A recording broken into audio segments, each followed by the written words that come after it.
Ballintubber, in Irish, Ballintubber, the town of the well, gets its name from a well dedicated to St. Patrick, who is said to have used it to baptize men and women more than 1500 years ago. Here, beside the site of the present Abbey, St. Patrick founded one of his churches in Mayo in the year 441. On his return from his long vigil of 40 days and nights on the holy mountain of Croagh Patrick, hence we may say that not merely for 750 years, but for 1500 years, a Christian church has occupied the site of the present Abbey. Located on limestone lands near Lough Carra, south of Castlebar, Ballintubber is itself now a place of pilgrimage. Its centrepiece is the church of an Augustinian monastery, the Abbey that refused to die, words from the title of a beautiful poem which C.D. Lewis wrote about in 1967.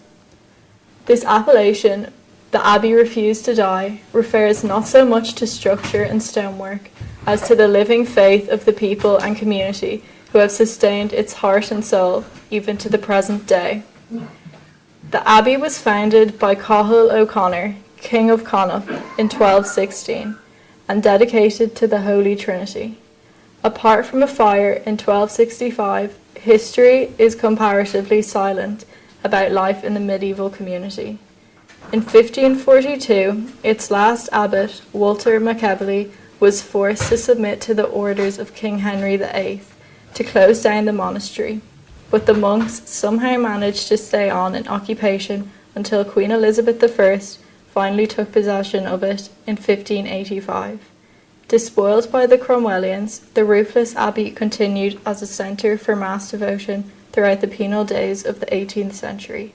The abbey, as its environs, embodies a continuous Christian presence and practice for well over 1500 years, a priceless heritage. Cathal was the natural son of King Turlough.